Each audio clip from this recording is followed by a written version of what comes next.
नमस्कार, सगरमाथा प्राइम समाचारमा स्वागत छ। म जयन्ती पुडासैनी। सबैभन्दा पहिले मुख्य समाचार। एमाले अध्यक्ष ओली नेपालकै ठग मान्छे भएको माओवादी केन्द्रका अध्यक्ष दाहालको आरोप। माओवादी असफल भई राष्ट्र नै असफल हुने भनाई।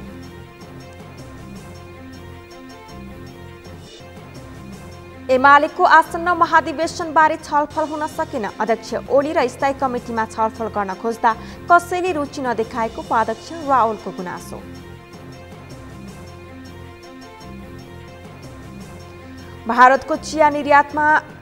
नेपालको चिया निर्यातमा भारतको अवरोध, कम गुणस्तरको भएको भारतीय पक्षको दाबी। भारतीय चियाले प्रतिस्पर्धा गर्न नसक्दा रोकिएको नेपाली पक्षको जिकिर। भारतमा वर्षाका कारण भएको क्षतिको समीक्षा। 1,50,000 भन्दा धेरै किसान प्रभावित भएको आकलन। 3,43,000 हेक्टरमा लगाइएको बालीमा क्षति। र काठमाडौँमा 2 दिने खेल नीति सम्मेलन सम्पन्न। खेलकुद विश्वविद्यालय तत्काल स्थापना गर्नुपर्ने नेपाल खेलकुद महासंघको निष्कर्ष।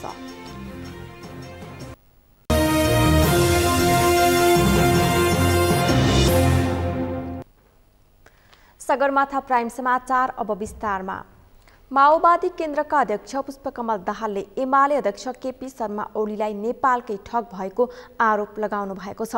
पूर्वी चितवनमा मन्त्री परिषदका 4 सदस्य सहित पुग्नु भएका अध्यक्ष दाहालले 3 वर्ष एमाले अध्यक्ष ओलीसँग संगत गरेर यस्तो थाहा पाएको बताउनु भएको हो। उहाँले आफू फेरि पनि पूर्वी चितवनमा 2 दिन बस्ने गरी आउने आश्वासन दिँदै एमाले ठग्न जन्मिएको पार्टी भएको आरोप लगाउनु भएको छ।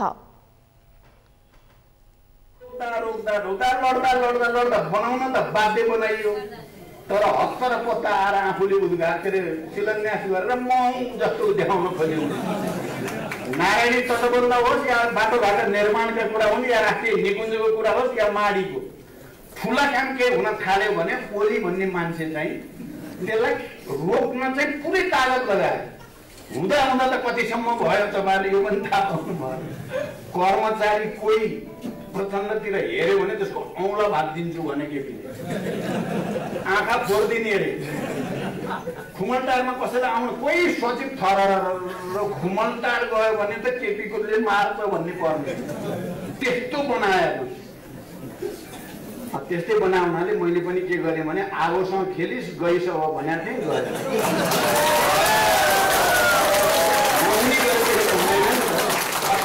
अति गर्नु अतिचार नगर्नु भन्नु अतिचारै गरेकै मान्छे।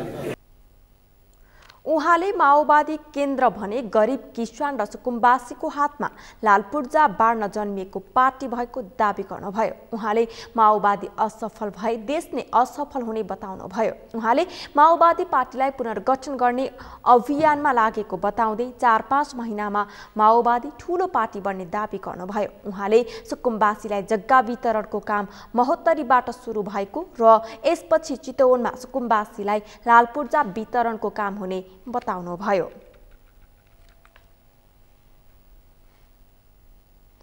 नेपाली कांग्रेस अहिले 14औं महाधिवेशनको नजिक छ। देशभर विभिन्न तहका अधिवेशनहरू चलिरहेका छन्। त्यस्तै कास्कीका 3वटै निर्वाचन क्षेत्रमा पनि चुनावी चहल पहलको रौनक देखियो। निर्वाचन क्षेत्र स्तरको चुनावी चहल पहलले आम निर्वाचनकै झल्को दिएको छ। एक रिपोर्ट। नेपाली कांग्रेसको 14औं महाधिवेशन अन्तर्गत कास्कीका 3वटा निर्वाचन क्षेत्रमा भएको निर्वाचनले आम निर्वाचनको झल्को दिएको हो। सडकदेखि 3 मतदान स्थलसम्म कांग्रेसका उम्मेद्वार र समर्थकहरूले उम्मेद्वारको पम्पलेट भिरेर मतदाता र शुभेच्छकहरूसँग भोट मागिरहेको दृश्यले आम निर्वाचनको झल्को दिइरहेको थियो। उम्मेद्वारले पनि नमस्कार गर्दै मतदाता फकाइरहेका थिए भने भोट पनि मागिरहेका थिए। त्यसैगरी सामाजिक सञ्जाललाई पनि भोट माग्ने र प्रचार प्रसार गर्ने थलोको रूपमा भरपूर प्रयोग गरेका थिए। केही उम्मेद्वारहरूले भने ठूलो पम्पलेट र पोस्टर बनाएर मतदान स्थल अगाडि प्रदर्शन गरिरहेका थिए। कास्की जिल्लामा करिब 300 बढी उम्मेद्वार विभिन्न पदका लागि चुनावी प्रतिस्पर्धामा उत्रिएका छन्। कास्की जिल्लामा करिब 300 बढी उम्मेद्वार विभिन्न पदका लागि चुनावी प्रतिस्पर्धामा उत्रिएका छन्। कास्की कांग्रेसमा केन्द्रको गुटको प्रभाव खासै नदेखिए पनि स्थानीय गुट हावी भएको छ। क्षेत्र नम्बर 1 मा कास्कीका जिल्ला सभापति कृष्ण केसी र पूर्व सभापति तथा पूर्व मन्त्री यज्ञबहादुर थापाको छुट्टा छुट्टै प्यानल बीच प्रतिस्पर्धा चलिरहेको छ। त्यसैगरी क्षेत्र नम्बर 2 मा पुराना नेता सुखराज शर्मा र अर्का नेता देवराज चालिसेको प्यानल छ भने क्षेत्र नम्बर 3मा तरुण दल सभापति मनोज गुरुङ र अन्नपूर्ण गाउँपालिकाका अध्यक्ष युवराज कुमारको देखिने गरी प्यानल बनेको छ। केही उम्मेदवारहरूले भने स्वतन्त्र रूपमा उम्मेदवारी पनि दिएका छन्। नेतृत्वमा आउनका लागि यो अधिवेशनमा बढी आकर्षण युवाहरूको देखिएको छ। पार्टीभित्रको निर्वाचन जस्तै गरी आम निर्वाचन, स्थानीय र प्रदेश तहको निर्वाचन उत्साह देखिए। काङ्ग्रेसले कुनै पनि निर्वाचन नहार्ने कास्की काङ्ग्रेसका नेता सोभियत बहादुर अधिकारीले बताए। उत्साहजनक छ है, पार्टीभित्रको आन्तरिक चुनाव हो र यसलाई सकारात्मक हिसाबले लिनुपर्छ। नयाँ पिँढी आएछन्, पुरानो पिँढीहरूप्रति सद्भाव छ, त्यो हुनु पनि आवश्यकता छ। तर विकृति नआइयो, लिस्ट बनाएर नगरिकन यो चाहिँ मतदाताहरूको मूल्य र मान्यतालाई उनीहरूको आफ्नो विवेक प्रयोग गर्न दियो भने अत्यन्त राम्रो छ। विवेक प्रयोग गर्न दिइएन भनेदेखि यसले पछि असर गर्न सक्छ भन्ने हाम्रो अनुमान छ। र हिजोका दिनहरूमा पनि साँच्चै भनौँ भने जुन कार्ड बनाउने यो जुन प्रचार प्रसार लाग्ने छ, यसको चाहिँ यो गतिविधि त होइन, यसको 50% 40% मात्र लाग्ने हो भने पनि काङ्ग्रेसले चुनाव जित्छ। पार्टीको महाधिवेशन अन्तर्गत जिल्लाको निर्वाचन क्षेत्र तहमा देखिएको चुनावी चहल पहल र सक्रियताले पार्टीलाई अझै उन्नत र गतिशील बनाएर मुलुकलाई समुन्नतिको गन्तव्यमा लैजाने महत्त्वपूर्ण भूमिका खेल्ने काङ्ग्रेसका आमन्त्रित केन्द्रीय सदस्य एवं गण्डकी प्रदेशका भौतिक योजना मन्त्री कुमार खड्काले बताए। काङ्ग्रेसको चाहिँ प्रतिनिधित्व धेरै सीमित सङ्ख्यामा हुन्थ्यो। पोलिटिकल क्याडरहरू, लिडरहरू नै प्रतिनिधि भएर आउनुहुन्थ्यो, तसर्थ त्यो निर्वाचन अत्यन्त सहज हुन्थ्यो। अहिले नेपाली काङ्ग्रेसले आफ्नो विधान परिवर्तन गरेर ठुलो सङ्ख्यामा प्रतिनिधित्व गराउने र त्यो प्रतिनिधित्वको बिचमा ठुलो सङ्ख्याका बिचमा नेतृत्व चयन प्रक्रियालाई अगाडि बढाउने भनेर जुन उदारता देखायो, त्यसले गर्दाखेरि कैयौँ भूगोलमा फरक भूगोलमा भएका साथीहरूका बिचमा पनि परिचित नहुनाको कारणले गर्दाखेरि आम निर्वाचन जस्तो प्रकृतिको निर्वाचनमा चाहिँ हाम्रो पार्टीको निर्वाचन पनि गएको अनुभूति मलाई भएको छ। यो विकृति त भन्न मिल्दैन, यो आन्तरिक प्रतिस्पर्धा हो। हेर्नुहोस्, अब अमेरिका जस्तो देशमा चाहिँ प्रतिनिधि उम्मेदवार छान्नका निम्ति सम्पूर्ण देशभरि नै जनताको राय लिएर वा कार्यकर्ताका चाहिँ समर्थकको राय लिएर गर्छन्। अहिले केही सीमित नेताहरूले आफ्ना नेता छान्ने भन्दा पनि अझ तल गएर सामान्य स्तरका कार्यकर्तालाई पनि प्रतिनिधि बनाएर ती प्रतिनिधि मार्फतबाट चाहिँ नेता छान्ने प्रक्रिया भनेको अझ बढी लोकतान्त्रिक छ। काङ्ग्रेसमा देखिएको गुटगत प्रतिस्पर्धा र तामझाम चुनावपछि सकिन्छ कि यसको परिणाम आगामी तिनै तहको निर्वाचनमा पर्ने हो भन्ने सम्बन्धमा नेता कार्यकर्ता चिन्तित बनेका छन्। नेकपा एमालेको सोमबार अपराह्नका लागि बोलाइएको स्थायी कमिटी बैठक स्थगित भएको छ। सोमबारको स्थगित बैठक मङ्गलबार बिहान 11 बजे बस्ने पार्टी कार्यालयका सचिव शेरबहादुर तामाङले जानकारी दिए। उनका अनुसार मङ्गलबार बिहान 11 बजे तुलसीलाल प्रतिष्ठानमा स्थायी कमिटी बैठक बस्नेछ। एमालेको 10औं महाधिवेशन 10 देखि 12 मङ्सिरमा चितवनमा हुँदैछ।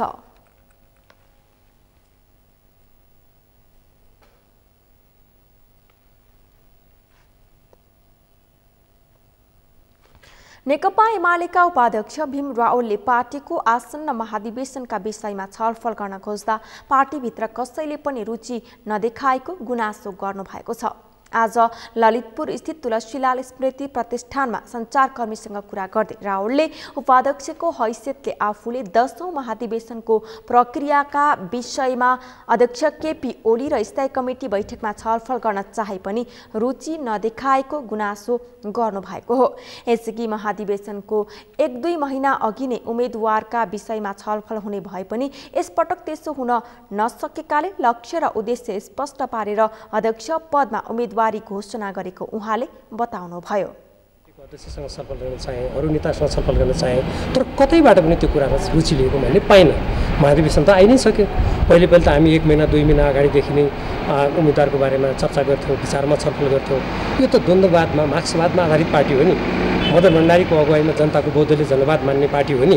त्यसैले मैले 10औं राष्ट्रिय महाधिवेशनमा आफ्नो उम्मेदवारी सम्बन्धमा आफ्ना लक्ष्य, उद्देश्य, मान्यताहरू 12 लक्ष्य, उद्देश्य, 15 मान्यताहरूलाई स्पष्ट रूपमा अगाडि सारेर यो राष्ट्रलाई नेतृत्व गर्ने, नेकपा एमालेलाई सक्षम बनाउने, यसलाई दृष्टिकोणहरू प्रष्ट रूपमा पार्ने, समसामयिक विषयहरूमा बोल्न सक्ने बनाउने दृष्टिकोणबाट मैले उम्मेदवारी दिएको हुँ। अरू साथीहरूले जुन विश्लेषण गर्नुहुन्छ, अनुमान गर्नुहुन्छ, अत्यन्त म स्वागत गर्छु।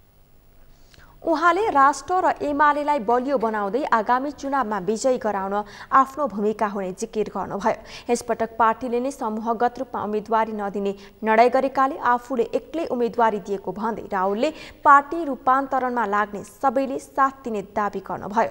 एमालेको स्थायी कमिटी बैठकका लागि राहुल लगायतका नेताहरू तुलसी लाल स्मृति प्रतिष्ठानमा पुगेका थिए, तर एमाले अध्यक्ष केपी ओली बिरामी भएका कारण बैठक मंगलबारसम्मका लागि स्थगित गरिएको छ। नेकपा एमालेका नेता रामबहादुर थापाले आफूहरूले पार्टीको 10औं महाधिवेशनबाट केपी शर्मा ओली नेतृत्वको केन्द्रीय कमिटी निर्माण गर्न चाहेको बताउनु भएको छ। पार्टीको 10औं राष्ट्रिय महाधिवेशन मूल व्यवस्थापन कमिटीका संयोजक समेत रहनुभएका नेता थापाले आगामी निर्वाचनमा आफ्नै पार्टी नेतृत्वमा सरकार बनाउने गरी सो महाधिवेशनबाट ओली नेतृत्वमा सक्षम केन्द्रीय कमिटी निर्माण गरेर अघि बढ्ने बताउनु भएको हो। पार्टी निकट नेपाल बुद्धिजीवी परिषदले आज काठमाडौँमा आयोजना गरेको कार्यक्रममा उहाँले परमादेशबाट बनेको सरकार र सत्तारूढ गठबन्धनलाई विस्थापित गरेर एमाले पुनः राजकीय सत्तामा पुग्न पनि ओली जस्ता सक्षम नेतृत्व पार्टीका लागि आवश्यक रहेको तर्क समेत गर्नुभयो।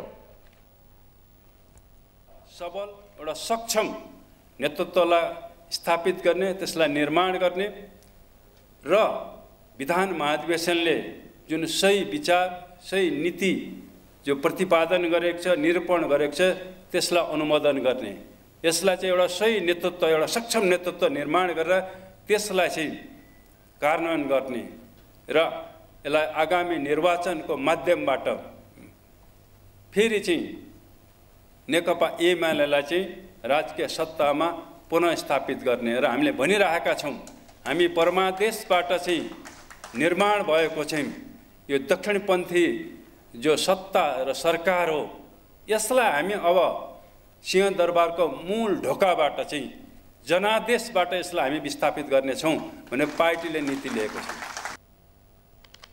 नेता थापाले एमालेको नेतृत्वमा मात्रै मुलुक समृद्ध हुने र नेपाली जनताले सुख पाउने दावी समेत गर्नुभयो। उहाँले स्रोत नखुलेको सम्पत्तिबाट दलाल पुँजीपतिहरूको संरक्षण गर्न लागि परेको सत्तारूढ गठबन्धनबाट मुलुकको समृद्धि सम्भव नभएको पनि बताउनुभयो।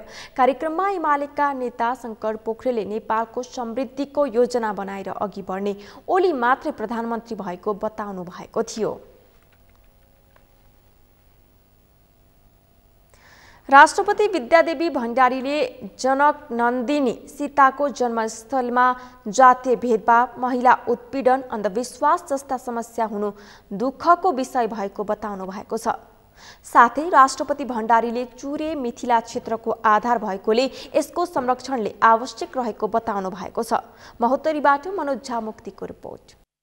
राष्ट्रपति विद्यादेवी भण्डारीले जनक नन्दनी सीताको जन्मस्थलीमा जातीय भेदभाव, महिला उत्पीडन, अन्धविश्वास, गरिबी जस्ता समस्या हुनु दुःखको विषय भएको बताएकी छिन्। महोत्तरी जिल्लाको मटिहानी नगरपालिकामा नवनिर्मित रङ्गशालाको उद्घाटन गर्दै राष्ट्रपति भण्डारीले प्राचीन ऋषिहरूको ज्ञान, विवेचना र मीमांसाको थलोमा अझै पनि बालविवाह, अन्मेल विवाह, दाइजो प्रथा जस्ता विकृति हुनु दुःखको विषय भएको बताएकी छन्। जनक नन्दिनी सीताको जन्मस्थल रहेको यो भूमि हामी सबैको लागि प्रेरणाको स्रोत र पवित्र स्थान हो।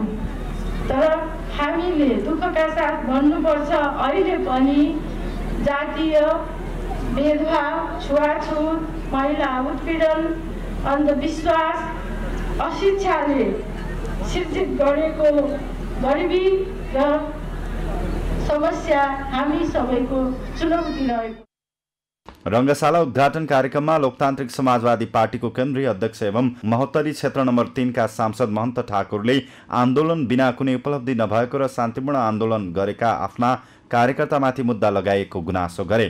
तो खैर ये सब तो हम लोग की जिम्मेदारी है, हम लोग जो है करेंगे ही।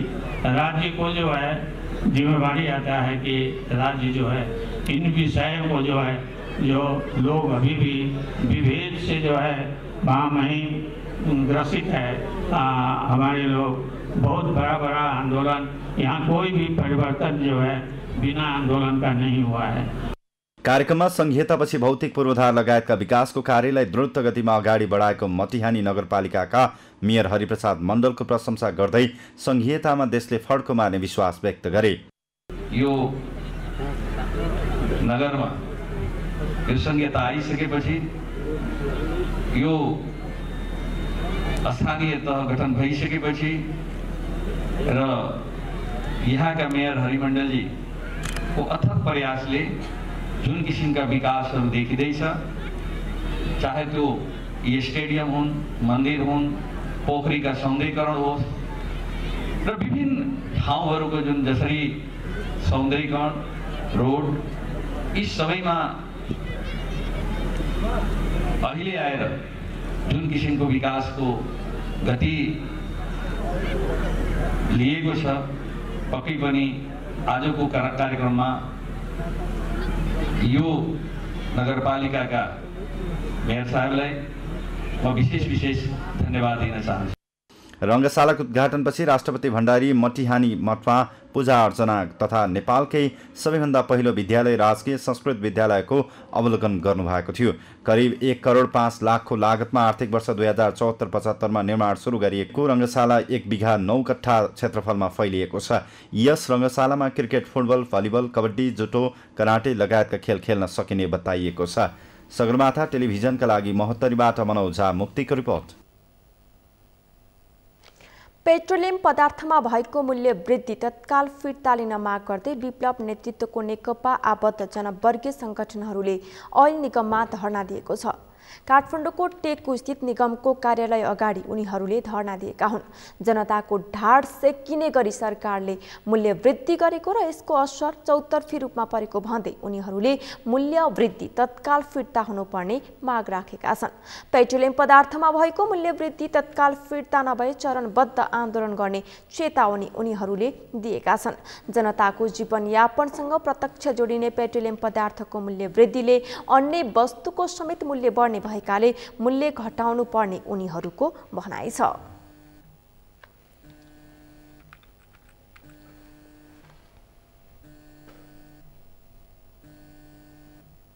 सगरमाथा समाचारमा एकैछिन विश्रामपछि नेपालको चिया निर्यातमा भारतको अवरोध, कम गुणस्तरको भएको भारतीय पक्षको दाबी। भारतीय चियाले प्रतिस्पर्धा गर्न नसक्दा रोकिएको नेपाली पक्षको जिकिर।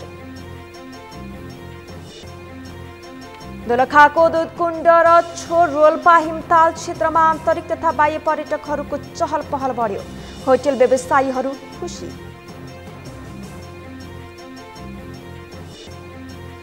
र काठमाडौँमा 2 दिने खेल नीति सम्मेलन सम्पन्न। खेलकुद विश्वविद्यालय तत्काल स्थापना गर्नुपर्ने नेपाल खेलकुद महासंघको निष्कर्ष।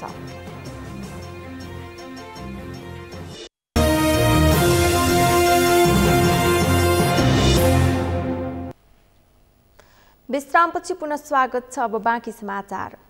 भारतको अवरोधका कारण पूर्वी नाका काकडभिट्टा मार्फत हुँदै आएको चिया निर्यात ठप्प भएको छ।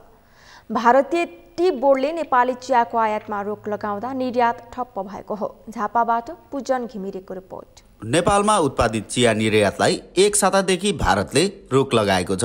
टी बोर्ड भारतले नेपाली चियाको गुणस्तर कमजोर भएको भन्दै आयातमा रोक लगाउँदा नेपाली चियाको निर्यात रोकिएको हो। भारतमा चिया आयात गर्ने फर्मले भारतीय टी बोर्डबाट पूर्व स्वीकृति लिएर मात्र चिया लान सक्ने व्यवस्था छ। तर बोर्डले नै नेपाली चिया गुणस्तरहीन भएको भन्दै आयातमा अवरोध गरेको हो। नेपाली सिटिसी चियाको 50% र अर्थोडक्स चियाको 90% बजार भारत भए पनि बेला बेला विभिन्न बहाना बनाउँदै भारतले नेपाली चिया रोक्दै आएको छ। चिया निकासी सम्बन्धमा चाहिँ खास औपचारिक रूपमा जानकारी आइसकेको छैन। तर अनौपचारिक रूपमा चाहिँ चिया व्यवसायीहरूले इन्डियामा चाहिँ चिया निकासी गर्दाखेरि इन्डियन चिया विकास बोर्डबाट चाहिँ केही समस्या आएको भन्ने उहाँहरूले अनौपचारिक रूपमा भन्नुभएको छ। र त्यसै सम्बन्धमा पनि उद्योग मन्त्रालयबाट चाहिँ चासो व्यक्त भएको छ आज। र उद्योग मन्त्रालयले पनि हामीलाई खबर गरेको छ कि सम्बन्धित व्यवसायीहरूसँग यथार्थ जानकारी लिएर हामीलाई अलिकति खबर गरिदिनु पर्यो। भारतको दार्जिलिङमा पनि ठूलो परिमाणमा चियाको उत्पादन हुने गरेको र नेपाली चिया स्वदेशी उत्पादन भन्दा निकै गुणस्तरीय हुने भएकाले बजारमा प्रतिस्पर्धा गर्न नसक्ने बुझेर चिया रोकेको व्यापारीहरूको बुझाइ छ। सोही कारण टी बोर्ड अफ इन्डियाले नेपाली चियाको आयात रोक्न माग गर्दै भारतको वाणिज्य तथा उद्योग मन्त्रालयसँग माग समेत गरेको पाइएको छ। यसअघि पनि बंगालका श्रम मन्त्री बेचाराम मन्नाले मुख्यमन्त्री ममता बनर्जीलाई पत्र नै लेखेर नेपालको चिया आयात रोक्न माग गरेका थिए। अन्तर्राष्ट्रिय बजारमा समेत नेपाली चियाको उच्च माग रहेको देखेर भारतले नेपाली चिया रोकेको व्यवसायीहरूको भनाइ छ। अब अहिले के भयो भने अत्याधिक बोर्डर लाइनमा पनि हाम्रा फ्याक्ट्रीहरू प्रशस्त खुले, साना ठुला गरेर फ्याक्ट्रीहरू खुले। अहिले उतातिर पत्ती जान छोडो, एउटा त्यो पनि रिस हो। अर्को रिस भनेको अहिले हाम्रो पहाडको चियाको गुणस्तर तपाईँको दार्जिलिङको चियाभन्दा कमजोर छैन। अहिले हाम्रो अन्तर्राष्ट्रिय बजारमा पनि उनीहरूको भन्दा हाम्रो पहिचान बढिरहेको छ। दार्जिलिङ त धेरै लामो इतिहास बोकेको चिया हो, तर हाम्रो पनि नेपालको चिया भनेर पहिचान बनेको अवस्थामा भोलि नेपालको अर्थोडक्स चिया चाहिँ दार्जिलिङ चियाको प्रतिस्पर्धी हुन्छ भनेर यो षड्यन्त्र गरेको त होइन भन्ने हामीले भानु है। अवरोधका कारण 20 वटा बिल क्लियर भएका सवारी मेची भन्सारमै रोकिएको भन्सार एजेन्टहरूको भनाइ छ। अनि हामीले यहाँबाट गाडी हाम्रो बिल पनि बनिएको छ, ड्युटी पनि जम्मा भएको छ, पारीको सबै डकुमेन्ट हामीले प्रक्रिया पुर्याएर लाने हो। प्रक्रिया पुरा भइसकेको छ। अन्तिममा आएर हामीले यहाँबाट पास गर्दा सोद्धाखेरि गेट पास दिएन हामीलाई।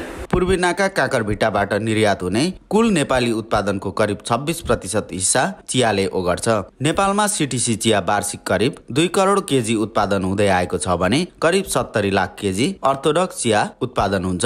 उत्पादनको 50% सीटीसी चिया र 90% अर्थोडक्स चियाको बजार भारत हो। सगरमाथा टेलिभिजनका लागि शिशिर चौलागाईका साथमा पूजन घिमिरे, झापा। चाडपर्व सुरु भई लगत्तै एकाएक आकाशिएको हरियो तरकारीको भाव चाडपर्व सकिँदा पनि घटेको छैन। चाडपर्वलाई लक्षित गराउँदै कृत्रिम मूल्य बढाएपछि मूल्य समायोजन गर्न नसक्दा आम उपभोक्ताहरू मारमा परेका छन्। शान्ता दनुवारको रिपोर्ट। गएको 3 महिनादेखि वृद्धि भएको हरियो तरकारीको मूल्य अझै घटेको छैन। ताजा तरकारीको माग अनुसार आपूर्ति नहुँदा तरकारीको भाव बढेको हो। गोलभेडाको भाव सोमबार थोकमै प्रति केजी 100 देखि 110 रुपैयाँसम्म पुगेको छ। गोलभेडा मात्रै होइन, अन्य ताजा तरकारीको भाव पनि उस्तै छ। कालीमाटी फलफुल तथा तरकारी बजार व्यवस्थापन समितिका अनुसार स्थानीय काउली प्रति केजी 80 देखि 110 रुपैयाँ, गोलभेडा प्रति केजी 90 देखि 120 रुपैयाँ, गाजर प्रति केजी 120 रुपैयाँ, सेतो मुला 50 रुपैयाँ, बोडी 120 रुपैयाँ, घिउसिमी 140 रुपैयाँ, मटर कोसा 200 रुपैयाँ रहेको छ। यस्तै सुकेको प्याज प्रति केजी 55 रुपैयाँ थोकमा कारोबार भइरहेको छ भने रातो आलु प्रति केजी 70 रुपैयाँ थोकमा किनबेच भइरहेको छ। तरकारी बजार व्यवस्थापन समितिका अनुसार हिउँदे तरकारीको सिजन पूर्ण रूपमा सुरु नभइसकेकाले पनि मूल्य समायोजन हुन नसकेको हो। यो विशेष गरेर तरकारीहरूको मूल्य बढ्ने क्रम चाहिँ बर्सातको मौसम सुरु भएपछि माथि जाने र त्यसपछि बिस्तारै सिजन हिउँदे तरकारीको सिजन सुरु भएपछि झर्ने क्रम हुन्छ हैन। र अहिलेको अवस्थालाई हेर्दाखेरि चाहिँ हुन त अब चाडपर्वहरू सकिसकेको छ, बर्सातको मौसम पनि सकिसकेको छ र अहिलेको अवस्थामा चाहिँ हिउँदे तरकारीको सिजन पूर्ण रूपमा सुरु नभइसकेको र बर्खे तरकारीको सिजन सकिएको, त्यो कारणले गर्दाखेरि चाहिँ धेरै जस्तो तरकारीहरूको मूल्य चाहिँ माथिल्लो तहमा गएर बसिरहेको अवस्था छ। र अब हिउँदे तरकारीहरू जस्तो विशेष गरेर अब अहिले चाहिँ अब केही वस्तुहरूको त मूल्य घट्ने क्रम देखिसकेको छ, जस्तो हरियो सागपातहरू, बन्दा, बरेला, इस्कुस यिनीहरूको तरकारीको भाउ त घटिसकेको छ। तापनि अहिलेको सिजनमा विशेष रूपमा हुने चाहिँ काउली, यसको मूल्य घट्न सकेको छैन, घट्ने क्रममा छ। यो हिजो र आजको मूल्यलाई हेर्दाखेरि घट्ने क्रम देखिएको छ। त्यस्तै किसिमले गोलभेडाको मूल्य पनि नघटेको अवस्था छ। अब यो पर्याप्त उत्पादन नभएर अथवा आपूर्तिमा केही कमी भएको कारणले गर्दाखेरि मूल्य तल जान नसकेको अवस्था चाहिँ हो। कालीमाटी फलफुल तथा तरकारी बजार विकास समितिले दैनिक विभिन्न तरकारीहरूको मूल्य सूची सार्वजनिक गरेको छ। पछिल्लो समय तरकारीमा मूल्य वृद्धि उच्च रहेको छ। तरकारी व्यवसायीका अनुसार हरियो तरकारीको मूल्य कायमै भए पनि आलु प्याजमा भने केही दिन यताबाट मूल्य कमी हुँदै गएको छ।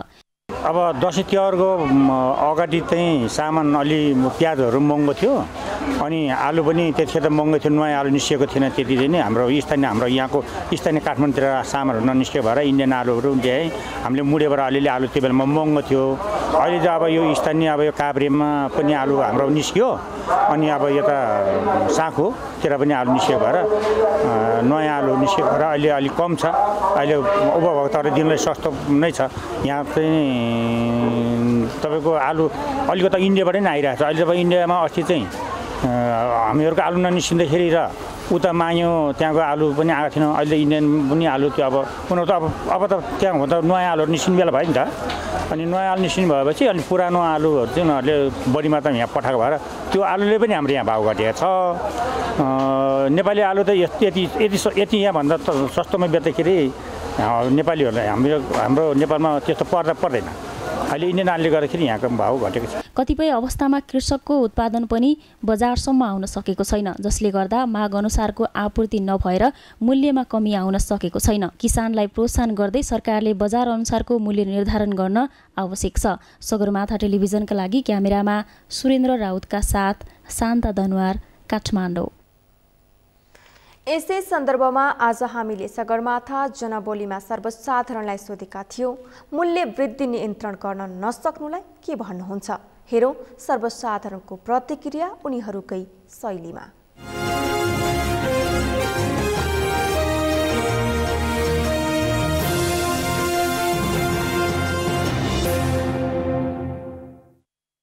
तपाईँको दसैँ तिहारभन्दा पछि नै धेरै बेसी नै मूल्य छ कि होइन। भन्दा पहिला हामी सस्तोमा पाइरहेको थियौँ होइन। अनि तर यो मूल्य वृद्धि नै हुन किन अब सरकारबाट कर धेरै तिर्ने पनि पसलहरूले त्यस्तो तिर्छन् होला होइन। त्यो चाहिँ यस्तो यसको लागि चाहिँ हामीले गर्न अहिले हामी के अरे किनबेल गर्ने मान्छेले चाहिँ हामीले सस्तोमा हुनु पऱ्यो भन्ने हाम्रो चाहिँ हो कि गभर्मेन्टले नियन्त्रण गर्यो भने नियन्त्रण हुने कुरा हो, नत्र पनि हुँदैन। यस्तै हजुर बढेकोमा नराम्रो त होइन। इन्डियाबाट आएकोलाई चाहिँ रोक्नुपर्छ कि इम्पोर्ट भएको तरकारीहरू रोक्नुपर्छ। नेपालको उत्पादनको रेट त सही नै हो नि। मूल्य वृद्धि तपाईँको यहाँ हामीले सोचे जस्तो गरेर मूल्य वृद्धि भयो भन्ने सोच नराखौँ, हाम्रो परिवर्तन गरौँ। देशमा के चाहिएको छ, किसानलाई के चाहियो त्यो माग पुरा गरिदिनु पऱ्यो। मल हुँदैन कहिले। यो नियन्त्रण नहुनुको मुख्य कारण भनेको चाहिँ सरकारी अनुगमन प्रणाली फितलो हुनु हो मुख्य होइन। अनि बिचौलाहरूले जुन किसानले पाउनुपर्ने मूल्य नेपालमा उत्पादन भएको चिजहरूको किसानले वास्तविक मूल्य चाहिँ पाएको छैनन्। अब नियन्त्रण त हुनुपर्ने हो होइन। अब सरकारबाट पनि अलिकति पहल हुनुपर्ने हो। माग अनुसारको आपूर्ति हुन नसक्नु भन्दा नि अब हाम्रो कृषि उपजलाई चाहिँ बढावा दिने सरकारले त्यो नीति नियमहरू लिएर आएर कृषकहरूलाई पनि सहज बनाएर अनि बजार मूल्यहरूमा चाहिँ एकदम अनुगमन गरेर त्यसलाई चाहिँ मूल्य वृद्धि रोक्न सक्यो भने चाहिँ अलिकति हामी सबै जनताहरूलाई चाहिँ राहत मिल्थ्यो भन्न चाहन्छु म चाहिँ। मेन मान्छेले यो नियन्त्रण गर्नुपर्छ। तरकारीको यो भाउमा आएको छ, यो भाउमा बेच्छ भनेर बिचौलियालाई बेचेर धेरै बाहिरबाट आउने हाम्रो यो थोरै ग्राहकहरूलाई घाटा पार्नु हुँदैन। अब यो नियन्त्रण हुन नसकेको यही तरकारीहरूकै यसको व्यवसायको कारणै हो क्या। महँगी गर्ने अब उता किसानहरूलाई त अब सस्तैमा ल्याउँछ, यहाँ आएर सब महँगो गर्छन् भने।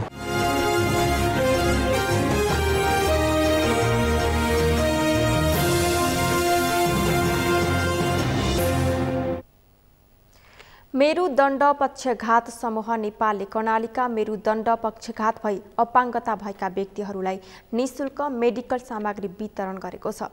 समूहले महिला बालबालिका तथा ज्येष्ठ नागरिक मन्त्रालयको आर्थिक सहयोगमा कर्णालीका 11 जना मेरुदण्ड पक्षघात भई अपाङ्गता भएका व्यक्तिहरूलाई दैनिक आवश्यक मेडिकल सामग्री वितरण गरेको हो। मेडिकल सामग्री वितरण गर्दै कर्णाली प्रदेश सामाजिक विकास मन्त्रालयका उपसचिव विष्णु प्रसाद अधिकारीले मेरुदण्ड पक्षघात भई अपाङ्गता भएका व्यक्तिहरूलाई सहुलियतपूर्ण कार्यक्रम ल्याउने योजनालाई प्राथमिकता दिने बताउनुभयो। कार्यक्रममा मेरुदण्ड पक्षघात समूह नेपालका केन्द्रीय अध्यक्ष ऋषिराम ढकालले कर्णालीका हाल सङ्गठित 11 जनालाई 1 वर्षसम्म पुग्ने गरी 5 प्रकारका मेडिकल सामग्री वितरण गरिएको बताउनुभयो।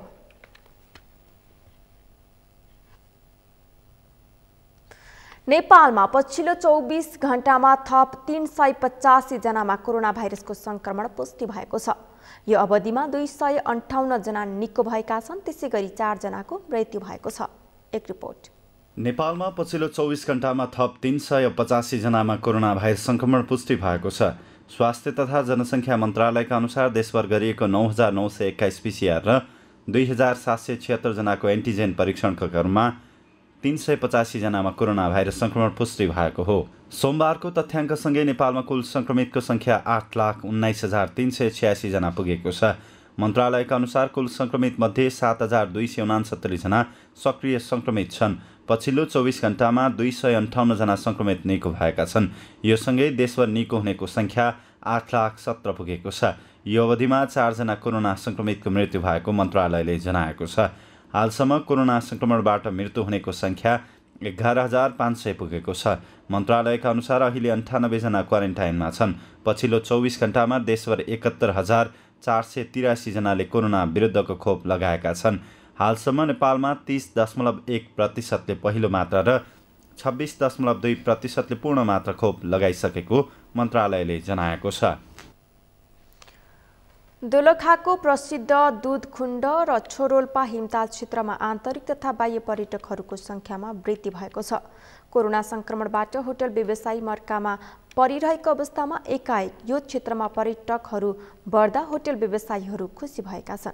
दोलखाबाट कैलाश लामाको रिपोर्ट। दोलखाको उत्तरी क्षेत्रमा अवस्थित प्रसिद्ध दुधकुण्ड र छोरोल्पा हिमताल क्षेत्रमा आन्तरिक तथा बाह्य पर्यटकहरूको संख्यामा वृद्धि भएको छ। गौरीशंकर गाउँपालिकाको वडा नम्बर 9 रोलवालिङ क्षेत्रमा अवस्थित छोरोल्पा हिमताल, दुधकुण्ड र रोलवालिङ हिम श्रृङ्खला अवलोकन गर्ने पर्यटकहरूको संख्या बढेको हो। पर्यटकहरू दुधकुण्ड छोरोल्पा पर्यटन पदमार्ग मार्फत यहाँ पुग्ने गरेका छन्। गत असोज यता दैनिक 30 देखि 40 जनाको संख्यामा पर्यटकहरू भित्रिने गरेका छन्। कोरोना संक्रमणबाट होटल व्यवसायी मर्कामा परिरहेको अवस्थामा एकाएक यो क्षेत्रमा पर्यटकहरू बढ्दा व्यवसायीहरू पनि खुसी भएका छन्। पर्यटकको आगमनहरू एकदमै बढिरहेको छ। नेपाली पर्यटकहरू विशेष गरी वृद्धि भइरहेको छ। विदेशी पर्यटकहरू पनि अलिअलि आइरहनु भएको छ। गत वर्ष 2 वर्ष चाहिँ एकदमै ठप्पै थियो। हामी होटल व्यवसायहरू एकदमै चिन्तित थियौँ। अहिले अकस्मात चाहिँ यो असोजको अन्तिमबाट पर्यटकहरू बढ्दाखेरि हामी खुसी छौँ। दैनिक पर्यटकहरू नेपाली टुरिस्टहरू 35-40 जना दैनिक आइरहेछ। अहिले चाहिँ अब यो अलिकति कम भयो, अलिकति जाडो बढेपछि जुन कार्तिक महिनामा व्यापकै बढिरहेको थियो। सिजन यो असोजको पहिलो हप्तादेखि मङ्सिरसम्म चाहिँ यो अक्टोबर सिजन भनेर भनिन्छ यो हो र अर्को फागुन महिनादेखि जेठ महिनासम्म चाहिँ यो अर्को सिजन हो गरेर वर्षमा 2टा सिजन हुन्छ। छोरोल्पा जान दोलखाको छुटछुटसम्म सवारी र त्यसपछि घट्टीमा 3 दिनको पैदल मार्ग तय गर्नुपर्दछ। सिमीगाउँ, सुरमुच्चे, क्याल्चे, डोगाङ, ठाङठिङ, वेदिङ र नागाउँ हुँदै छोरोल्पा र दुधकुण्ड पुग्न सकिन्छ। यी सबै स्थानमा खाना बस्नको राम्रो व्यवस्था भएकोले पनि पर्यटकहरूलाई सहज भएको छ। पछिल्लो समय छोरोल्पा सँगसँगै नजिकको दुधकुण्डमा दर्शन गर्न जानेहरूको सङ्ख्यामा समेत वृद्धि भएको छ। धार्मिक मान्यता अनुसार पहिला दुधकुण्ड दर्शन गरेपछि मात्रै छोरोल्पा जानुपर्दछ। पर्यटन प्रबन्धनको लागि हामी जुटिरहेका छौँ र त्यसपछिको हामीले गरेको अहिलेसम्मको गतिविधिहरूलाई प्रचार प्रसार गर्ने क्रम गरेकै कारणले हाल आएर चाहिँ बाह्य पर्यटक भन्दा पनि आन्तरिक पर्यटक अत्यन्तै वृद्धि भइरहेको अवस्था छ। त्यसकारणले हामीले यसलाई अझ पर्यटनलाई चाहिँ यो क्षेत्रलाई चाहिँ अझ बढीभन्दा बढी पर्यटन भित्राउनको लागि चाहिँ हामीले गर्नुपर्ने सम्पूर्ण कामहरू गर्ने तयारीमा छौँ र गरिरहेकामा छौँ। अहिले चाहिँ हामीले 0 पोइन्टदेखि नै छोरोल्पासम्मै वडापालिका र गौरीशङ्कर संरक्षण समितिको संयोजनमा हामीले यो खाना बस्नको मूल्य समायोजन गरेका छौँ, जसलाई चाहिँ हामीले सबै ठाउँमा एकरूपता होस्, यो चाहिँ पर्यटकबाट गुनासो नहोस् भन्ने खालको कामहरू नि गरेका छौँ। र हामी कहाँ पर्यटकको लागि त्यति धेरै समस्या छैन, किनभने हामीसँग पर्याप्त बाटोमा गेस्ट हाउस, टी सप, लजदेखि लिएर सबै कुरो व्यवस्थापन छ। अझ यसलाई अझ बढी व्यवस्थापन गर्ने कुरामा हामी एकदमै लागि परेका छौँ। छोरोल्पा हिमताल समुद्री सतहबाट 4,558 मिटरको उचाइमा अवस्थित रहेको छ भने दुधकुण्ड करिब 4,700 मिटरको उचाइमा पर्दछ। रोलवालिङ हिमश्रृङ्खलाको फेदमा रहेको यी हिमताल र कुण्ड आकर्षक र मनोरम देखिन्छन्। यस क्षेत्र भ्रमणका लागि असोजदेखि मङ्सिरसम्म र चैतदेखि जेठसम्म उपयुक्त मानिन्छ। यस क्षेत्रमा 6,000 भन्दा माथि र 8,000 भन्दा कम उचाइको 17वटा हिमाल रहेकोले यो क्षेत्र हिम आरोहीको लागि पनि अभ्यासको लागि खास मानिन्छ। त्यसै गरी छोरोल्पाबाटै टासी लाप्चा पास गरी खुम्बु क्षेत्र पुग्न सकिन्छ। पैदल मार्ग राम्रो भए पनि यी क्षेत्रमा सडक मार्ग हालसम्म जोड्न नसकिएकोले पैदल र सडक दुवै मार्गबाट यस क्षेत्रमा पर्यटन भित्राउन सके यस क्षेत्रको बासिन्दाको आर्थिक अवस्था बलियो हुने थियो कि? सगरमाथा टेलिभिजनका लागि दोलखाबाट कैलाश लामाको रिपोर्ट। नेपाल टेलिकमले आधुनिक दूरसञ्चार सेवा उपलब्ध गराउने उद्देश्यले ल्याएको द्रुत गतिको फाइबर टु द होम सेवाप्रति उपभोक्ता आकर्षित भएका छन्। टेलिकमले गुणस्तरीय सर्वसुलभ र आधुनिक दूरसञ्चार सेवा उपलब्ध गराउने उद्देश्यले ल्याएको द्रुत गतिको फाइबर टु द होम सेवाप्रति उपभोक्ता आकर्षित भएका हुन्। हाल कर्णालीका सुर्खेत, दैलेख र सल्यानमा FTTH सेवा पुर्याइरहेको टेलिकमले लगत्तै जाजरकोट, कालीकोट, जुम्ला र रुकुम पश्चिममा विस्तार गर्न लागेको टेलिकम कार्यालयले जनाएको छ।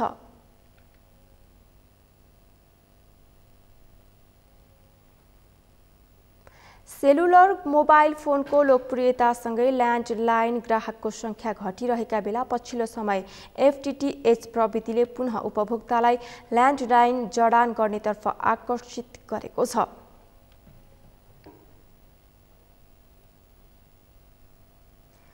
सगरमाथा समाचारमा एकैछिन विश्रामपछि भारतमा वर्षाका कारण भएको क्षतिको समीक्षा 1,50,000 भन्दा धेरै किसान प्रभावित भएको आकलन 3,43,000 हेक्टरमा लगाइएको बालीमा क्षति।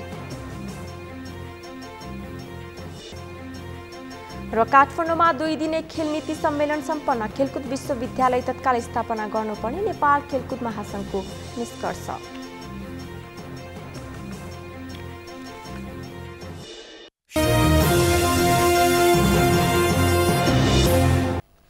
अब पालो अर्थ समाचारको।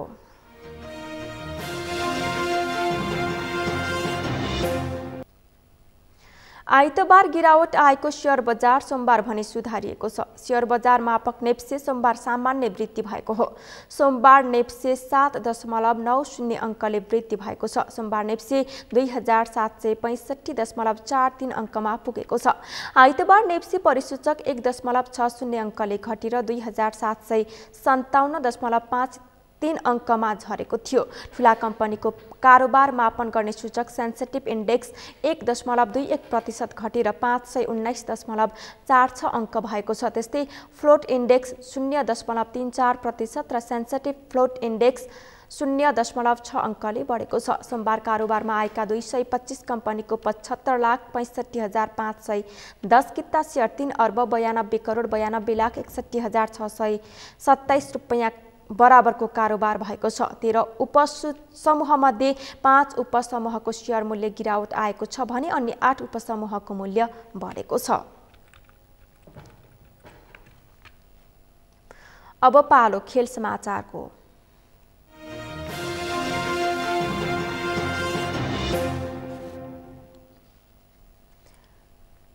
नेकपा एमाले निकट नेपाल खेलकुद महासंघले खेलकुद विश्वविद्यालय तत्काल स्थापना गर्नुपर्ने निष्कर्ष निकालेको छ। काठमाडौँमा 2 दिने खेल नीति सम्मेलन गर्दै महासंघले खेलकुद विश्वविद्यालय तत्काल स्थापना गर्नुपर्ने निष्कर्ष निकालेको हो। सम्मेलनमा महासंघका अध्यक्ष रमेश पौडेलले खेलको माध्यमबाट नेपाली खेलाडीहरूलाई गर्व गर्न सक्ने स्थिति सिर्जना गर्ने बताउनुभयो। पेट खाली राखेर खेलाडीहरूले खेल्न नसक्ने भन्दै उहाँले सम्मेलनले कुन खेलको विकास कसरी गर्ने, खेललाई कसरी औद्योगिकरण गर्ने, व्यवसायीकरण गर्ने र खेललाई कसरी पर्यटनको क्षेत्रसँग जोड्ने भन्ने कुरामा जोड दिएको बताउनुभयो। अध्यक्ष पौडेलले खेलकुद विश्वविद्यालय तत्काल स्थापना गर्ने कुरा सम्मेलनमा छलफल भएको बताउनुभयो। त्यो कब्जामा जाने र खेलाडीहरू र आधारभूत तहका गरिब खेलाडीहरू जो क्षमता राख्छन् ती खेलाडीहरू पछाडि पर्ने त्यो स्थितिको अन्त्य होस् भन्ने पनि हाम्रो कुरा छ। हामी खेलकुद विश्वविद्यालय तत्काल स्थापना गर्नका लागि पनि हामीले कुरा गरिरहेका छौँ। त्यसरी विभिन्न प्रतिष्ठान, खेलका प्रतिष्ठानहरू बनाउनुपर्छ, खेल सम्बन्धित प्रतिष्ठानहरू चाहिँ नि एकाडेमीहरू बनाउनुपर्छ भन्ने कुरा पनि हाम्रो त्यसै गरी जोडदार हाम्रो माग रहेको छ। अध्यक्ष पौडेलले नेपाली खेलकुदको स्तर वृद्धिमा धेरै काम गर्नुपर्ने आवश्यकता रहेको बताउनुभयो। समाचारको अन्त्यमा मुख्य समाचार फेरि एकपटक। एमाले अध्यक्ष ओली नेपालकै ठग मान्छे भएको माओवादी केन्द्रका अध्यक्ष दाहालको आरोप। माओवादी असफल भए राष्ट्र नै असफल हुने भनाए।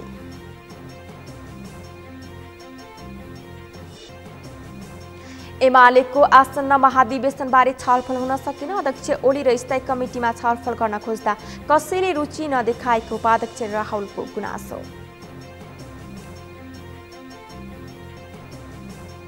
नेपालको चिया निर्यातमा भारतको अवरोध, कम गुणस्तर भएको भारतीय पक्षको दाबी। भारतीय चियाले प्रतिस्पर्धा गर्न नसक्दा रोकिएको नेपाली पक्षको जिकिर।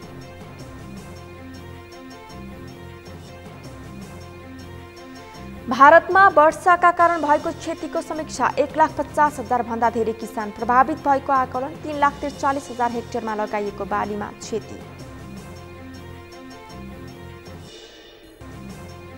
र काठमाडौँमा 2 दिने खेल नीति सम्मेलन सम्पन्न। खेलकुद विश्वविद्यालय तत्काल स्थापना गर्नुपर्ने नेपाल खेलकुद महासंघको निष्कर्ष।